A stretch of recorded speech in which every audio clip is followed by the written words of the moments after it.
करनी एकेडमी में आप सभी का हार्दिक स्वागत है। और जैसा कि आप सभी को पता है कि हम निर्देशांक ज्यामिति पढ़ रहे हैं। इससे पहले वाले जो लेक्चर 1 था हमारे अंदर, उसके अंदर हमने निर्देशांक ज्यामिति के बारे में पढ़ा कि निर्देशांक ज्यामिति होती क्या है। उसके अंदर हमने ग्राफ के बारे में पढ़ा कि ग्राफ क्या होता है, ग्राफ की जो छोटी छोटी गलतियां होती है उन सब के बारे में पढ़ा।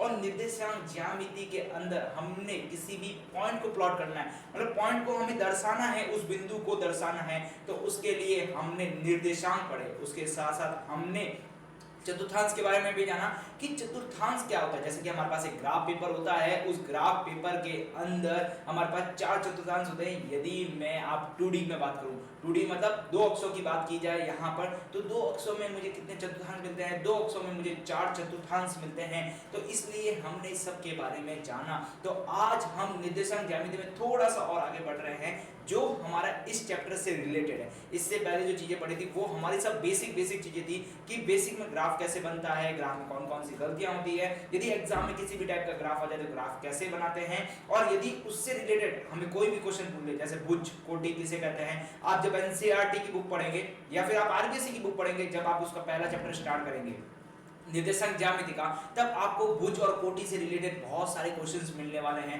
तो वहां पर हमें भुज और कोटि से क्वेश्चंस मिलते हैं। तो आज हम निर्देशांक ज्यामिति में थोड़ा और आगे बढ़ रहे हैं और आज हम पढ़ने वाले हैं दो बिंदुओं के बीच की दूरी। अब देखिए, दो बिंदुओं के बीच की दूरी निकालना बहुत ही ज्यादा आसान है, आप बहुत आसानी तरीके से निकाल सकते हैं। लेकिन यदि मैं बोलूं ये आपको 1D में नहीं निकाल के 2D में निकालना है, 2D मतलब 2 अक्षों में निकालना है। यदि मैं बोलूं कि एक अक्ष में नहीं निकालना है, एक अक्ष का मतलब क्या होता है, यदि मैं आपको बोलूं एक अक्ष में निकालना है तो आप बहुत आसानी तरीके से निकाल सकते हो, आपके पास बहुत सारे तरीके हैं।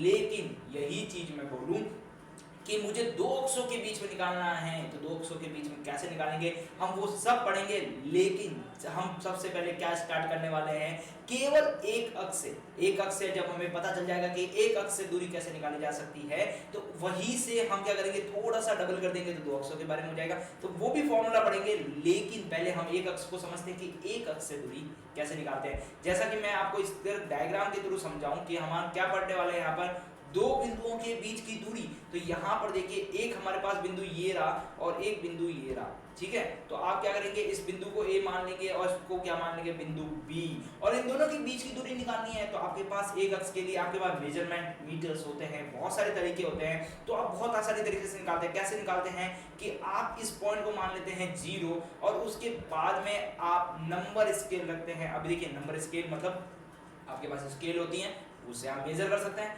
बहुत आसानी से निकाल सकते हैं। तो जैसा कि यहाँ पर मैं बताऊं तो ये कितना हो जाएगा 1, ये हो गया 2, ये हो जाएगा 3 और ये हो जाएगा 4, फिर ये हो जाएगा 5, उसके बाद हो जाएगा 6 और उसके बाद हो जाएगा 7। तो ये आपको जो दो बिंदुओं के बीच की दूरी, अब दो बिंदु की कौन सी बात कर रहा हूं, बिंदु A और बिंदु B।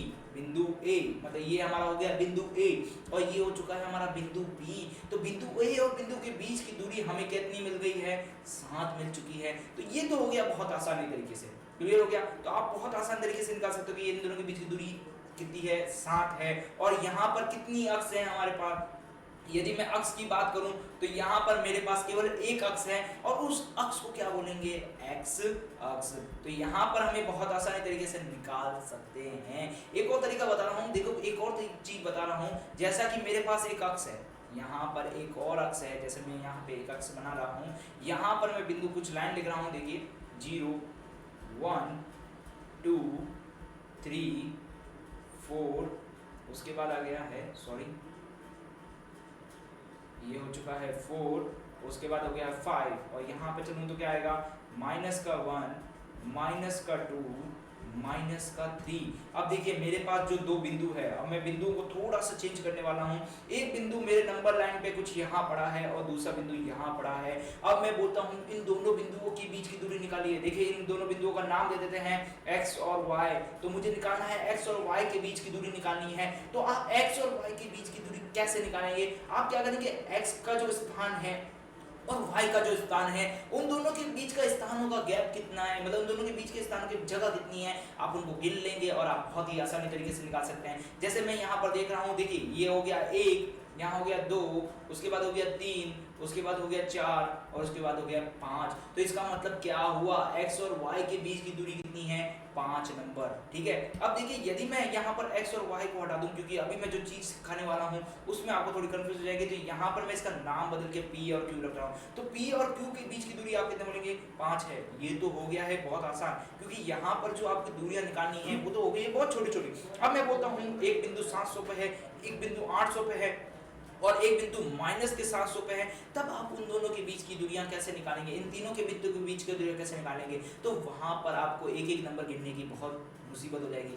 तो वहां पर हम क्या यूज करते हैं, फॉर्मूला यूज करते हैं। देखिए जब हमारे पास छोटी छोटी चीजें होती है ना, तब हम बहुत आसानी से काउंटिंग कर लेते हैं, लेकिन जब हमारे पास बहुत ज्यादा बड़ी चीजें हो जाती हैं तब हम क्या यूज करते हैं, फॉर्मूला का यूज करते हैं। तो मैं जो आपको आज फॉर्मूला बता रहा हूँ किसका, दो बिंदुओं के बीच की दूरी का, वो फॉर्मूला आप कहीं पे भी एप्लीकेबल कीजिए, आपका आंसर राइट आएगा। देखिए फॉर्मूला क्या कह रहा हूँ वो भी फॉर्मूला समझाऊंगा कि फॉर्मूला आया कहाँ से है। पहले ये देखिए फॉर्मूला क्या है। देखिए ये जो बिंदु P है इसको मैं मान रहा हूँ x2 और ये जो बिंदु Q है इसको मान रहा हूँ x1 और मुझे क्या निकालना है, दूरी निकालनी है। तो दूरी का फॉर्मूला, दूरी का जो फॉर्मूला होगा वो होगा मेरा, सॉरी इसको मान लेते हैं, इसको मानते हैं x1 और इसको मानते हैं x2।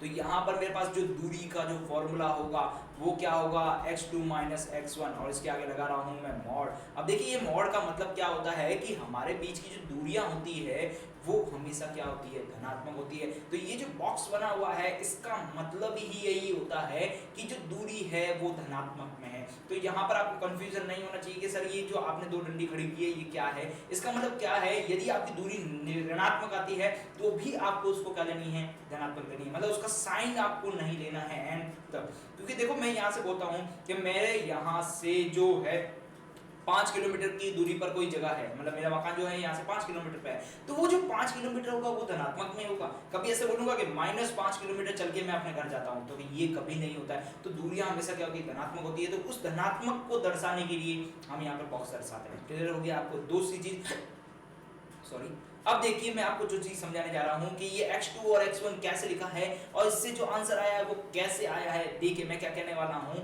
मैं क्या कह रहा हूँ कि देखिए ये जो बिंदु P है यदि वो इंफिनिटी से उसकी दूरी मेजर करूँ, इंफिनिटी का मतलब अनंत से मेजर करूँ, तो वहां से लगाकर क्या हो रही है, x1 हो रही है। और यदि इसी बिंदु Q की मैं दूरी मेजर करना चाहूँ अनंत से, तब मेरी कितनी दूरी हो रही है, x2 हो रही है। लेकिन मुझे बिंदु P और Q के बीच की दूरी निकालनी है, ना कि अनंत से निकालनी है। तो उस कंडीशन में अपन क्या करते हैं कि ये जो बिंदु P है, ये जो बिंदु P की दूरी है, ये बिंदु Q की दूरी से मैं घटा दूंगा, तो बिंदु P और Q के बीच की दूरी मिल जाएगी।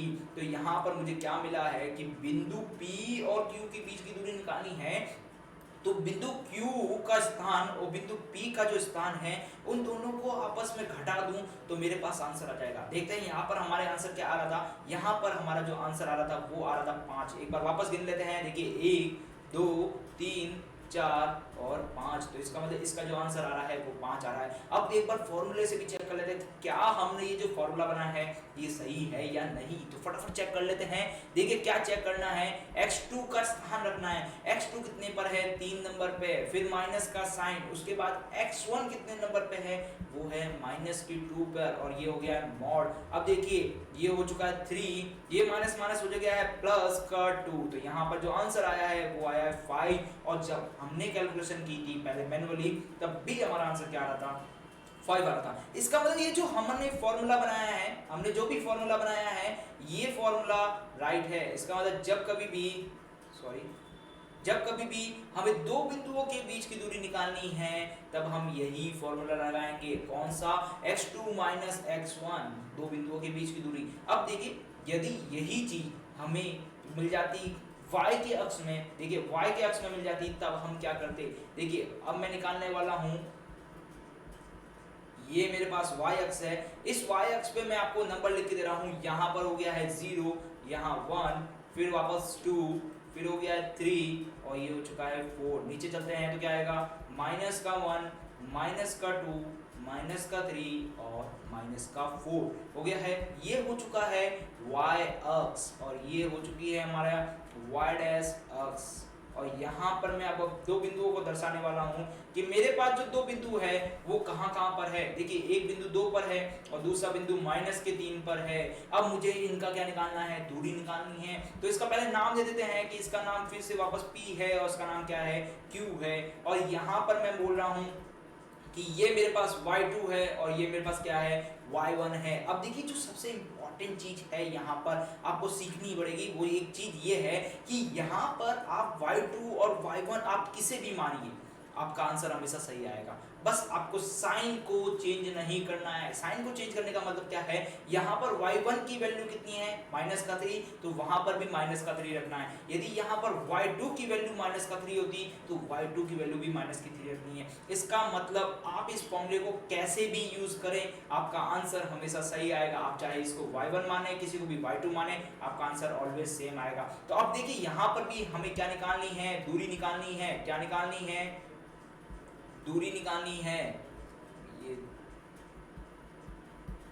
दूरी निकालनी है तो मैं यहाँ पर भी फॉर्मूला क्या लिखूंगा, y2 y1 का मॉड। अब देखिए y2 y1 का मॉड लिखा है, इसका मतलब हमेशा क्या है, धनात्मक लेनी है। तो यहाँ पर पहले चेक कर लेते हैं कि यहाँ पर दूरी कितनी आती है, फिर उसके बाद में हम फॉर्मूला लगाएंगे। देखिए क्या आ रहा है यहाँ पर, 1 2 3 4 और यहाँ हो चुका है 5। इसका मतलब इन दोनों के बीच की दूरी कितनी है, 5 है। अब देखते हैं यहाँ पर फिर से चेक करके y2 का स्थान कितना है, y2 का स्थान 2 है, फिर ये हो गया माइनस, और y1 का स्थान है -3 और ये मैंने ब्रैकेट क्लोज किया और ये हो चुका है। अब देखिए ये 2 और ये हो चुका है माइनस माइनस प्लस और ये हो गया 3। तो यहाँ पर जो आंसर मिला है हमें 5 मिला है। और जब हमने कैलकुलेशन की थी पहले तब भी हमें क्या मिला था, 5। इसका मतलब क्या हुआ कि जब कभी भी हमें दूरी का फॉर्मूला मिले तो हमें क्या करना है, प्रारंभिक माइनस अंतिम या फिर अंतिम माइनस प्रारंभिक, कुछ भी कीजिए, बस उसको धनात्मक में लेना है और आपका आंसर निकल जाएगा। ये तो हो गई हमारे पास दो बिंदुओं के बीच की दूरी, और केवल किस पे है, केवल एक अक्ष पे है। अब चल रहे हैं हम दो अक्षों की बात कर रहे हैं कि जब हमारे पास दो अक्ष हो तब हम कैसे दूरी निकालते हैं। तो यहाँ पर आपको एक डायग्राम दिख रहा होगा, ये डायग्राम एक्चुअल में मैंने पहले ही बना रखा है। मैं आपको इसका थोड़ा डायग्राम अलग से बताता हूँ, फिर उसके बाद में इस डायग्राम पे भी आते हैं। ये वाला डायग्राम ही हमारे काम आएगा दो अक्षों के बीच की दूरी निकालने के लिए। देखिए दो अक्षों के बीच की दूरी कैसे निकालते हैं। ये तो हो गई हमारी एक अक्ष और ये हो गई हमारी दूसरी अक्ष। तो यहाँ पर मैं आपको दो अक्ष बना के दिखा रहा हूँ कि ये दो अक्ष है। ये हो चुकी है x अक्ष और ये हो चुकी है x डैश अक्ष, फिर ये हो चुकी है हमारी y अक्ष और ये क्या हो गई है हमारी y डैश अक्ष। क्लियर। अब देखिए मुझे यहाँ पर दो बिंदु लेने हैं, तो देखिए यहाँ पर जब मैं दो बिंदु लूंगा तो एक बिंदु यहाँ कहीं ले लूंगा और एक बिंदु यहाँ कहीं ले सकता हूँ। देखिए ये दोनों बिंदु है, ये दोनों बिंदु इस प्लेन पे निर्देशांक ज्यामिति में आपके कहीं पे भी हो सकते हैं, तो उनके बीच की दूरी निकालनी है। तो यहाँ पर मैंने बिंदु एक ये लिया है और एक ये बिंदु ये लिया है, इसका नाम मैं P ले लेता हूँ और इसका नाम मैं Q ले लेता हूँ। और P के जो निर्देशांक है उसके निर्देशांक लिए हैं मैंने x, y। अब देखिए इसको और P और Q को अलग अलग दर्शाना है, तो मैं एक काम करता हूँ, इसको ले लेता हूँ x1, y1 और इसको ले लेता हूँ x2, y2। अब देखिए जो सबसे इंपॉर्टेंट चीज जो आपके दिमाग में कंफ्यूजन क्रिएट कर रही होगी कि सर ये जो P है यहाँ पर तो हमारा x नेगेटिव में है और y पॉजिटिव में है, लेकिन यहाँ पर आपने केवल x, y ही लिखा है। तो जब मैंने आपको निर्देशांकों के बारे में बताया था तब भी मैं उसको कैसे मान रहा था, x, y बता रहा था। इसके पहले वाले लेक्चर्स में मैंने आपको बताया था कि जो हमारे पास निर्देशांक होते हैं वो x, y होते हैं, लेकिन उसके अंदर जो हम वैल्यू रखते हैं वो हम कुछ भी रख सकते हैं, जैसे कि -5, -2, तो उसके अनुसार वो चतुर्थांश में परिवर्तित हो जाते हैं। लेकिन जो हमारे निर्देशांक होते हैं, निर्देशांक हमेशा क्या होते हैं, x, y, और वो हमेशा क्या होते हैं, पॉजिटिव होते हैं। तो अब देखिए यहाँ पर हमारे पास निर्देशांक है x1, y1 और दूसरा निर्देशांक है x2, y2। अब यहाँ पर चाहे आप x की वैल्यू नेगेटिव रखें या y की वैल्यू नेगेटिव रखें, कुछ भी रखें, आपका आंसर हमेशा सही आने वाला है। तो आपको क्या करना है, अब जो मैं फॉर्मूला बनाने जा रहा हूँ दो बिंदुओं के बीच की दूरी का, वहां पर आपको कोई भी मान रखिए, चाहे धनात्मक मान रखिए चाहे ऋणात्मक मान रखिए, हमेशा आंसर आपको धनात्मक में और राइट मिलेगा। तो आपको वहां पे कंफ्यूजन नहीं होना कि सर आप फॉर्मूले बनाते वक्त आप ऐसा क्यों कर रहे हैं। तो फॉर्मूले बनाते वक्त हम केवल x1, y1 ही लेंगे, क्योंकि निर्देशांक को जब मैंने समझाया था तब भी मैं आपको x1, y1 ही बता रहा था। अब चलते हैं हमारी दूरी वाले फॉर्मूले की तरफ कि दूरी कैसे निकालनी जाती है। तो देखिए इन दोनों के बीच की दूरी निकालनी है हमें। देखिए इन दोनों के बीच की दूरी निकालनी है, तो मैंने इन दोनों के बीच की दूरी लिख दिया है और इसका मान रख दिया है d। d को मैं दूरी से दर्शा रहा हूं। तो ये वाला डायग्राम आपको यहीं दिख रहा होगा। ये वाला जो डायग्राम है,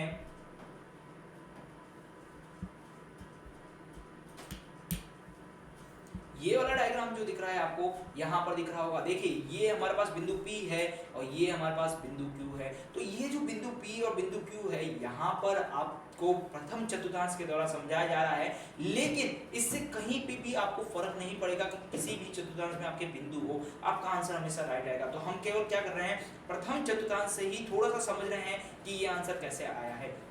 अब देखिए यहाँ पर मैंने आपको बता दिया बिंदु P और बिंदु Q कहाँ पर है, हमने ये चीज देख ली है। अब मैं जो चीज आपको समझाने जा रहा हूँ वो देखिए, ये जो बिंदु P है, ये जो बिंदु P बनाया है, इस बिंदु P को यदि मैं ग्राफ में नोटेट करता हूँ तो मेरा यहाँ कहीं y आता है, क्लियर है, और यहाँ कहीं मेरा x आता है जो कि बिंदु M पर आ रहा है, क्लियर हो चुका है। अब मैं बिंदु Q की बात करता हूँ। देखिए बिंदु Q का जो हमारा बिंदु है वो यहाँ कहीं y की आती है और यहाँ कहीं हमारा x में आता है, जो कि हमारे पास कहाँ है, N पर है। ये चीज हमें मिल चुकी है और ये चीज हम इससे पहले वाले लेक्चर्स में पढ़ चुके हैं। अब देखिए ये जो बिंदु है, यहाँ पर जो हमें निर्देशांक मिलेंगे वो क्या मिलेंगे, हमें y1 और यहाँ पर मिलेंगे y2, क्लियर हो चुका है। और देखिए यहाँ इसकी बात करूं तो यहाँ पर मुझे मिलेंगे x1 और इसकी मैं बात करूं तो मुझे मिलेंगे x2, क्लियर हो गया है। अब देखिए ये हमारे पास ये वाली दूरी निकालनी है, हमें कौन सी निकालनी दूरी है, ये वाली दूरी निकालनी है जिसको हमने नाम दे रखा है d। तो इस d का मान निकालना है। लेकिन देखिए मैं यहाँ पर थोड़ा सा कुछ चेंजेस कर रहा हूँ जिससे आपको क्लियरली समझ में आ जाएगा कि मैं क्या करने वाला हूँ। देखिए ये वाली जो दूरी है, ये m और n के बीच की दूरी, ये m और n के बीच की दूरी हमें बहुत आसानी तरीके से पता है, क्योंकि इससे पहले हमने फॉर्मूला पढ़ चुके हैं दो बिंदुओं की दूरी और केवल एक अक्ष की। तो उसका मान क्या होता है, ये देखिए ये बिंदु m कहाँ पर है, x1 पे है, और ये जो बिंदु है n कहाँ पर है, x2 पर है। तो इन दोनों के बीच की दूरी क्या होगी, x2 माइनस x1, क्लियर हो चुका है। अब देखिए ये जो बिंदु हमें कहाँ मिला था, y के इस तरफ मिला था, और ये वाला बिंदु कहाँ मिला था, इस तरफ मिला था। तो इन दोनों के बीच की दूरी भी निकाल सकते हैं हम बहुत आसानी से, क्योंकि इन दोनों की जो बीच की दूरी है वो क्या मिलेगी, y2 माइनस y1, क्लियर हो गया है। अब मैं क्या कर रहा हूँ, देखिए इन दोनों लाइंस के, ये वाली जो लाइन दिख रही है y2 माइनस y1 के पैरेलल लाइन यहाँ पर ड्रॉ कर रहा हूँ, जिसका मान क्या है, QR, मतलब QR जो लाइन है वो y2 माइनस y1 है, क्लियर हो चुका है। अब देखिए ये जो PR लाइन दिख रही है ये MN के पैरेलल है, जो कि आपको यहाँ पर दिख रही होगी। देखिए ये बनाने का मेरा मकसद क्या है, पीछे क्या चांस है। देखिए ये जो नीचे है ये तो हमारे पास मिल चुका है एक आयत, या फिर आप बोल सकते हैं एक वर्ग, लेकिन हम यहाँ पर आयत की ही बात करते हैं क्योंकि यहाँ पर हमेशा आयत या वर्ग कुछ भी मिल सकता है। लेकिन यहाँ पर मुझे क्या मिला है, एक आयत मिला है। देखिए इस आयत के ऊपर मुझे एक समकोण त्रिभुज मिल चुका है। इस समकोण त्रिभुज का मुझे आधार का मान पता है। आधार का मान क्या है, x2 माइनस x1, और इस समकोण त्रिभुज का मुझे लंब का मान पता है, उसका मान क्या है, y2 माइनस y1। तो अब देखिए यहाँ पर मेरे को क्या बेनिफिट मिल रहा है, आप इस चीज के लिए बाकी चीजों को भूल जाइए। यदि मैं इन सभी लाइंस को मिटा देता हूँ तो आप देखेंगे कि यहाँ पर मुझे एक समकोण त्रिभुज मिल रहा है। इस समकोण त्रिभुज का मुझे आधार पता है और लंब पता है। मुझे निकालना क्या है, मुझे निकालना है कर्ण, और कर्ण ही तो हमारी दो बिंदुओं के बीच की दूरी है। तो फटाफट इस कर्ण का मान निकाल देते हैं। देखिए कर्ण का मान निकालने के लिए कैसे निकालते हैं, कर्ण का स्क्वायर, देखिए कर्ण का मान निकालना है तो हम क्या लिखते हैं, कर्ण का स्क्वायर इज इक्वल टू लंब का स्क्वायर प्लस आधार का स्क्वायर। और ये हमें कौन बताता है, पाइथागोरस की थ्योरम से हमें पता चलता है, पाइथागोरस जो प्रमेय है उससे हमें ये पता चलता है कि कर्ण का स्क्वायर बराबर आधार का स्क्वायर प्लस लंब का स्क्वायर। लेकिन हमें तो केवल कर्ण निकालनी है, कर्ण का स्क्वायर नहीं निकालना है। तो हम क्या करेंगे, आगे जाके इसका स्क्वायर रूट ले लेंगे, मतलब वर्गमूल कर देंगे, तो उससे हमें क्या मिल जाएगा, कर्ण मिल जाएगा। तो फटाफट करते हैं, ये लंब का मान क्या है। यहाँ पर देखिए इस राइट एंगल ट्रायंगल की बात कर रहा हूँ, जिस राइट एंगल ट्रायंगल की बात कर रहा हूँ वो है क्यू और आर, और आपको पता चल चुका है ये राइट एंगल ट्रायंगल कैसे बना है। तो यहाँ पर हमें मिला है पी क्यू आर, जो हमारे ट्रायंगल मिला है, त्रिभुज की बात कर रहा हूँ, वो मिला है पी क्यू आर, समकोण त्रिभुज। अब देखिए यहाँ पर क्या है, लंब का मान y2 माइनस y1 और जो हमारे पास आधार का मान है वो है x2 माइनस x1। तो लंब का मान मिला है y2 माइनस y1 और इसका मुझे करना है स्क्वायर, प्लस आधार का मान मिला है मुझे x2 माइनस x1 का होल स्क्वायर, और मुझे कर्ण मतलब हमारे पास यहाँ d है केवल, और d का स्क्वायर निकालना है। लेकिन मुझे क्या चाहिए, d चाहिए, और d ही हमारी क्या है, d ही हम जिसे बोल रहे हैं वो दो बिंदुओं के बीच की दूरी है। तो यहाँ पर हमारे पास जो d आया है उसका जो मान आया है वो है वर्गमूल ऑफ y2 माइनस y1 का whole square plus x2 minus x1 का होल स्क्वायर। तो ये जो फॉर्मूला हमने लिखा है ये क्या है, किसी भी निर्देशांक ज्यामिति में, अब निर्देशांक ज्यामिति में आप कहीं पे भी दो बिंदु ले, चाहे प्रथम चतुर्थांश में ले, चाहे द्वितीय चतुर्थांश में ले, चाहे तृतीय चतुर्थांश में ले, चाहे चतुर्थ चतुर्थांश में ले, या फिर एक चतुर्थ चतुर्थांश में एक तृतीय चतुर्थांश में, आप इस ग्राफ पेपर में कहीं पे भी दो बिंदु बनाए, उन दो बिंदुओं के बीच की दूरी निकालनी है, हमें क्या निकालनी है, उन दोनों बिंदुओं के बीच की दूरी निकालनी है। तो आप किसी एक को माने x1, x2, दूसरे को माने x2, y2। अब जब ये मान लेंगे तो उन दोनों के बीच की दूरी का फॉर्मूला क्या होगा, root of y2 minus y1 का whole square plus x2 minus x1 का होल स्क्वायर। क्लियर हो चुका है। अब मैं यहाँ पर आपको एक स्पेशल केस की बात कर रहा हूँ। देखिए स्पेशल केस क्या है, हमारे पास एक स्पेशल केस जो बहुत ही इंपॉर्टेंट केस है, ठीक है। ये क्या चीज है कि देखिए अभी तक जो बिंदुएं थी हमारी वो इस तल पे कहीं पे भी थी, लेकिन मैं बोल रहा हूं इसका एक बिंदु कहां पर है, हमारा ओरिजिन पे है। ओरिजिन मतलब हमारा केंद्र पे है। देखिए केंद्र पे कैसे कर रहा हूं, जो हमारे पास बिंदु P था वो बिंदु P के जो निर्देशांक है वो 0,0 है, मतलब उस बिंदु P को कहां लेकर गए हैं हम, केंद्र पे। अभी देखिए ये बिंदु P था वो कहां था, यहीं कहीं रैंडमली x1, y1 पे था। इसको उठा के मैं कहां लेके आ रहा हूं, बिंदु P पे ला रहा हूं। जब मैं बिंदु P पे लाऊंगा तो वो क्या कहलाएगा, हमारा ओरिजिन। तो यहाँ पर जो ओरिजिन होता है उसके निर्देशांक तो हमें पता होते हैं 0,0। अब मैंने क्या किया है, जो हमारा बिंदु Q है उसके जो निर्देशांक दिए थे x2, y2, तो ये हमारे पास दो निर्देशांक हो चुके हैं। अब मुझे इन दोनों के बीच की दूरी निकालनी है। जब कभी भी आपको ओरिजिन मतलब हमारे पास केंद्र के बारे में कभी भी फॉर्मूला पूछे तो आप इस बड़े वाले फॉर्मूले को यूज नहीं करके छोटा वाले फॉर्मूले को यूज कर सकते हैं। ऐसा हमने पहले बहुत बार पढ़ा है। जब हमने क्या पढ़ा था, समांतर श्रेणी पढ़ी थी, तब हमने छोटे छोटे और फॉर्मूले बनाए थे, लेकिन वो जो छोटा वाला फॉर्मूला है वो कहाँ से मिल के आया था, बड़े वाले फॉर्मूले से ही आया था। तो यहाँ पर भी हम क्या कर रहे हैं कि यदि हमारा एक बिंदु केंद्र पे हो तो हम उसके कैसे निकाल सकते हैं। तो आप कुछ मत कीजिए, यहाँ पर आपने इसको x2, y2 माना है, तो आप x2, y2 को x2, y2 रख दीजिए।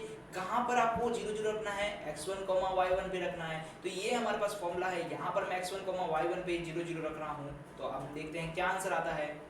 ये हमने पास d निकालना है, d मतलब हमारे पास क्या है, दूरी निकालनी है। तो यहाँ पर मैं y2 की वैल्यू y2 रख रहा हूँ, माइनस y1 की जो वैल्यू है वो मैं 0 का स्क्वायर ले रहा हूँ, प्लस यहाँ पर मैं x2 की जगह x2 रख रहा हूँ, माइनस 0 रख रहा हूँ, x1 की जगह और उसका स्क्वायर निकालना है। अब देखिए किसी भी नंबर से 0 को माइनस करते हैं तो आंसर वही आता है। तो यहाँ पर जो मुझे आंसर मिलेगा, अब देखिए यहाँ पर जो मुझे आंसर मिलेगा वो बहुत ही अमेजिंग वाला होगा। देखिए क्या होने वाला है।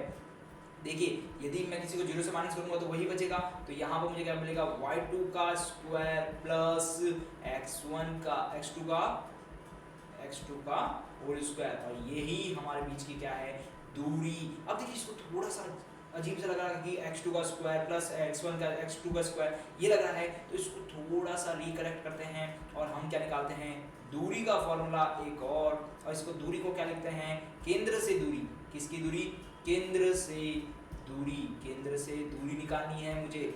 क्या निकालना है, केंद्र से दूरी। तो केंद्र से दूरी का बीच का फॉर्मूला क्या हो गया, x² प्लस y² का रूट। मैंने क्या किया, x2 को x में लिखा है और y2 को y में लिखा है और उसका स्क्वायर रूट तो अपनी जगह पर ही है। तो केंद्र से दूरी का जो नया फॉर्मूला बना है हमारे पास, क्या बना है, x² प्लस y² का रूट। तो आपको क्लियर हो गया होगा। आपके पास दो फॉर्मूले बन के तैयार हो गए हैं। केंद्र से दूरी का फॉर्मूला क्या लगाना है, अंडर रूट ऑफ एक्स का स्क्वायर प्लस वाई का स्क्वायर। आप चाहे तो बड़ा वाला भी फॉर्मूला लगा सकते हैं, उसमें कोई गलती नहीं है। लेकिन यदि यही क्वेश्चन केवल 1 मार्क्स का आ जाए कि केंद्र से दूरी निकालिए, तो केंद्र से दूरी निकालिए, तब आप बड़ा वाला फॉर्मूला क्यों लगा रहे हैं, आप छोटा वाला फॉर्मूला लगाइए और जल्दी से आंसर निकाल दीजिए। यदि केवल कितने नंबर का है, 1 नंबर का क्वेश्चन है, यदि यही क्वेश्चन आपके 4 से 5 नंबर का आ जाए, तब आप कौन सा फॉर्मूला लगाएंगे, बड़ा वाला फॉर्मूला लगाएंगे। और बड़ा वाला फॉर्मूला क्या है, y2 y1 का whole square plus x2 x1 का होल स्क्वायर का रूट। क्लियर हो चुका है। अब चलते हैं हम क्वेश्चन की तरफ, क्योंकि अब तक हमने पढ़ा है केवल फॉर्मूला। अब हमें पढ़ने पड़ेंगे क्वेश्चन, क्योंकि एग्जाम में हमारे पास क्या आएंगे, क्वेश्चन आएंगे। तो अब चलते हैं क्वेश्चन की तरफ। देखिए ये जो पहला क्वेश्चन हमने लिया है, ये बहुत ही इजी क्वेश्चन है और बहुत ही अच्छा क्वेश्चन है, क्योंकि एग्जाम में इस टाइप के क्वेश्चन आने के चांसेस ज्यादा रहते हैं, क्योंकि फॉर्मूला बेस्ड क्वेश्चन तो हर कोई कर लेता है। ये थोड़ा सा अलग फॉर्मूला वाइज क्वेश्चन है, तो इसको करते हैं और इसको लगा देते हैं स्टार मार्क, क्योंकि अब जो मैं आपके सामने क्वेश्चन लूंगा वो आपकी एक्सरसाइज प्लस आपके एग्जाम्पल, इन सब से लिए हुए कुछ क्वेश्चंस हैं। अब इसके एक्सरसाइज में भी कुछ मिक्स क्वेश्चन है और कुछ हमारे जो क्वेश्चंस हैं वो कहाँ से भी है, एग्जाम्पल से भी है। तो ये जो क्वेश्चंस है ये मुझे बहुत अच्छा क्वेश्चन लगा है, क्योंकि यहाँ पर आपको थोड़ी सी बहुत चीज़ें सीखने को मिलेगी और बहुत अच्छी चीज़ें सीखने को मिलेगी जो अब तक हमने पढ़ी है। तो यहाँ पर सबसे पहले चीज़ क्या बोली है, यदि एक समबाहु त्रिभुज, अब देखिए समबाहु त्रिभुज क्या होता है, समबाहु त्रिभुज वो त्रिभुज होता है जिसकी तीनों भुजाएं क्या होती है, समान होती है, मतलब बराबर होती है, प्लस उसके तीनों कोणों का जो अंतः तीनों कोणों का मान क्या होता है, समान होता है। तो एक समबाहु त्रिभुज की भुजा दे रखी है 2a और उसके शीर्षों के निर्देशांक निकालने हैं। शीर्षों के निर्देशांक मतलब जो शीर्ष होते हैं, उसके जो कॉर्नर होते हैं, उनके निर्देशांक निकालने हैं। तो पहले सबसे पहले काम क्या है हमारा, एक समबाहु त्रिभुज बना लेते हैं। तो सबसे पहले ये वाले जो समबाहु त्रिभुज हैं हम इसे बना लेते हैं। देखिए ये कोई हमारे पास समबाहु त्रिभुज है, ये हमारे पास एक समबाहु त्रिभुज है, इसका नाम दे देते हैं P, Q और R, ठीक है। और इसकी भुजाओं की लंबाई कितनी दे रखी है, 2a, यहाँ पर भी कितनी दे रखी है 2a और यहाँ पर भी कितनी दे रखी है 2a। अब देखिए ये वाले जो बिंदु है इसके शीर्षों के निर्देशांक निकालने हैं, निर्देशांक निकालना है, इसका मतलब हम कोऑर्डिनेट ज्योमेट्री की बात करें, यहाँ पर एक सिंगल ज्योमेट्री की बात नहीं करें, एक सिंगल लाइन की बात नहीं करें। ये जो डायग्राम बनेगा ये 2D बनेगा, तो 2D में मतलब बात करें तो हम निर्देशांक ज्यामिति की बात करें, तो इसका मतलब इसके जो निर्देशांक होंगे वो x, y होंगे। तो इसको मान लेते हैं x1, y1, ठीक है, और इसको मान लेते हैं x2, y2, इसको मान लेते हैं x3, y3। तो ये तो हो गए हमारे पास 3 निर्देशांक। अब इन तीनों को निर्देशांक को निकालना है, लेकिन इसने ये नहीं बोला गया है कि ये कौन से चतुर्थांश में है। इसने ना बोला है प्रथम चतुर्थांश में, ना ही द्वितीय चतुर्थांश में बोला है, ना ही तृतीय चतुर्थांश में बोला, ना ही चतुर्थ चतुर्थांश में। मतलब यहाँ पे चतुर्थांशों के बारे में नहीं बताया गया। तो जब हमें चतुर्थांशों के बारे में नहीं बताया गया है, तो अब यहाँ पर हम एक छोटा सा बेनिफिट लेंगे। क्या बेनिफिट है, देखिए सबसे पहले मैं क्या बनाता हूँ, अपना ग्राफ बना लेता हूँ, जिसके बारे में हम बात करेंगे कि क्या हमें त्रिभुज बनाना है। ये वाला, ये देखिए ये हो चुका है हमारे पास अक्ष, ये हो चुका है एक अक्ष और ये हो चुकी है हमारे पास दूसरी अक्ष। इसका नाम लिख लेते हैं फटाफट। ये हो गया हमारे पास x अक्ष और ये हो गया है हमारे पास x डैश अक्ष। यहाँ पर हो गया है हमारे पास y अक्ष और ये क्या हो चुका है हमारे पास y डैश अक्ष। तो यहाँ पर हमें कितनी अक्ष मिल गई, 2 अक्ष मिल चुकी है। अब मुझे यहाँ पर ये त्रिभुज रखना है, तो मैं काम करता हूँ ना, मेरे पास यहाँ पर बहुत छोटा बेनिफिट मिलने वाला है। क्या मिलने वाला है कि ये जो हमारे पास QR जो लेंथ है, इसको मैं क्या करता हूँ, इस बिंदु Q को यहाँ दर्शा देता हूँ। मुझे कोई भी मना नहीं करेगा। इस बिंदु को यहाँ दर्शा देता हूँ, इसके लिए भी मुझे कोई नहीं मना करेगा। और इस बिंदु P को मैं यहाँ दर्शा देता हूँ और यहाँ से मैं ये समबाहु त्रिभुज बना देता हूँ। देखिए ये मैंने बना लिया समबाहु त्रिभुज और इसके निर्देशांक ले लेता हूँ P, ये हो गया Q और ये हो चुका है R। अब देखिए इसके निर्देशांक क्या है x1, y1, इसके निर्देशांक क्या है x2, y2 और इसके निर्देशांक क्या है x3, y3। तो अब हमें तीनों निर्देशांक मिल चुके हैं, लेकिन ऐसा करने से मेरे पास क्या बेनिफिट मिलता है कि बिंदु जो Q है उसके निर्देशांक मुझे पता चल चुके हैं। बिंदु Q के निर्देशांक कैसे पता चल चुके हैं, क्योंकि बिंदु Q हमारे पास केंद्र पे है और जब केंद्र पे पता होता है तो जो केंद्र के निर्देशांक क्या कहलाते हैं, 0,0। इसका मतलब बिंदु जो Q है, एक बेनिफिट हमें ये मिला है कि जो बिंदु Q है उसके निर्देशांक हमें मिल चुके हैं x2, y2, x2, y2 और इसके निर्देशांक हमें क्या मिले हैं 0,0। ये तो मिल चुका है। अब चलते हैं वापस पीछे की तरफ। अब हमें निकालना है r के निर्देशांक और p के निर्देशांक। पहले चलते हैं हम r के निर्देशांक। यहाँ से भी हमें एक बेनिफिट मिलेगा। देखिए Q और r के बीच की जो दूरी है वो 2a है और p और q के बीच की दूरी भी क्या है 2a है और p और r के बीच की दूरी भी क्या है 2a है। इसका ये 29 नहीं है, a है, ये भी a है, ठीक है। तो इसका मतलब क्या हुआ, जो हमारे पास q r है इसके बीच की दूरी क्या है 2a है। बिंदु का q कहां पर है 0,0 पर है, बिंदु r कहां पर है x2, x3 और y3 पर है। अब देखिए जो बिंदु r है वो कहां पर है x अक्ष पे है और x अक्ष पे जो y के निर्देशांक होते हैं वो क्या होते हैं 0 होते हैं। इसका मतलब यहाँ जो y3 है, ये जो y3 है इसके जो निर्देशांक है वो क्या है 0 है। x y3 का मान कितना है 0 है। अब निकालना क्या है मुझे x3 निकालना है। तो अब देखिए यहाँ से यहाँ तक के बीच की दूरी क्या है 2a है और यहाँ पर क्या है 0 है। इसका मतलब यहाँ पर ही क्या है केवल 2a है। यदि आपको ये भी नहीं पता चल रहा तो आप एक काम कर दीजिए, x3 माइनस x2 के जो मान है वो मेरे पास कितना है 2a है और जो x2 का जो मान है वो क्या है 0 है। तो x3 minus 0 is equal to कितना हो गया 2a और x3 का जो मान हो चुका है मेरे पास मिल गया 2a। इसका मतलब मुझे r के भी मान पता चल चुके हैं, वो क्या है 2a,0। तो यहाँ पर हमें दूसरा बेनिफिट क्या मिला है कि r के जो मान हैं क्या है x3, y3, इसके जो मान मिले हैं वो है 2a,0। अब चलते हैं हम कहाँ पर p की तरफ, क्योंकि p के ही हमें मान निकालना है। तो p का मान निकालना बहुत आसान है। देखिए मैं यहाँ पर आपको बता दूंगा, यहाँ पर मैं आपको बता रहा हूँ, देखिए ताकि आपको बहुत ज़्यादा अच्छी तरीके से क्लियर हो जाए कि मैं p का मान कैसे निकालने वाला हूँ। देखिए ये हमारे पास क्या है समबाहु त्रिभुज है, P यहाँ पर है और P के निर्देशांक क्या हैं x1, y1 और यहाँ पर हमें जो P और इसके बाद हो गया Q और उसके बाद क्या है हमारे पास R और Q के जो निर्देशांक मिले हैं हमें 0,0 मिल चुके हैं और जो R के निर्देशांक हैं वो मुझे क्या मिले हैं 2a,0 मिल चुका है। अब देखिए जो मैं आपको चीज बताने वाला हूँ, जो P और Q और R के बीच की दूरी है वो क्या है 2a है और P और Q के बीच की दूरी क्या है 2a है। अब मैं क्या कर रहा हूँ P से एक लंब डाल रहा हूँ QR पर। जब मैं P से लंब डालता हूँ QR पर तो वो क्या करता है कि जो QR है इसको दो समान भागों में तोड़ देता है। दो समान भागों में तोड़ने का मतलब ये A हो जाएगा और ये वाला पार्ट भी क्या हो जाएगा A हो जाएगा। और यहाँ पर मैं बिंदु नाम रख लेता हूँ M। तो यहाँ पर मुझे क्या मिल रहा है एक त्रिभुज मिल रहा है और वो कौन सा त्रिभुज है समकोण त्रिभुज। तो वो मेरे पास कौन सा त्रिभुज है समकोण त्रिभुज और समकोण त्रिभुज का नाम क्या है P Q और M।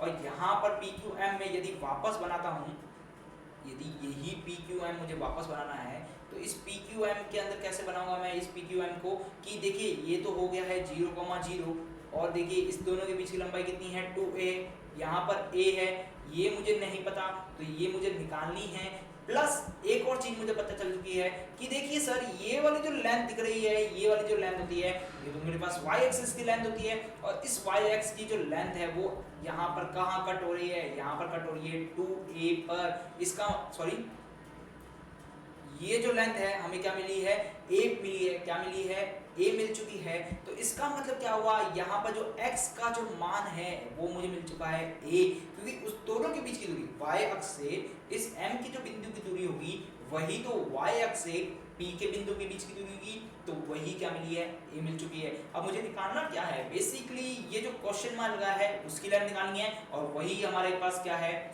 y का मान है। तो यहाँ पर y का मान निकाल लेते हैं फटाफट। देखिए ये हो गया है 0,0, यहाँ पर मुझे मिल चुका है a, y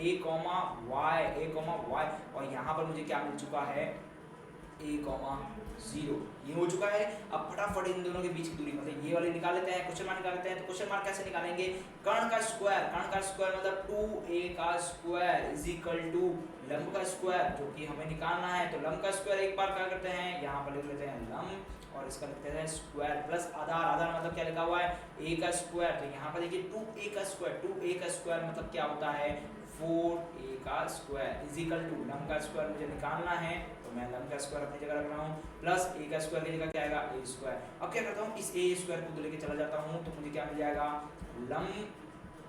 लंब का स्क्वायर इज इक्वल टू क्या मिल जाएगा 4a square minus a square. तो यहाँ पर जो आंसर मिलेगा मुझे 3a स्क्वायर, और यहाँ पर लंब मुझे निकालना है तो रूट ऑफ 3a का स्क्वायर। तो इसका मतलब क्या हुआ कि ये जो लंब है जहाँ पर हमारे पास क्वेश्चन मार्क था उसका मान क्या है रूट ऑफ 3a, a का स्क्वायर मतलब 1, तो रूट ऑफ 3a आ चुका है। इसका मतलब ये जो y था हमारे पास जो बच गया था इसका मान हमें मिल चुका है रूट 3a।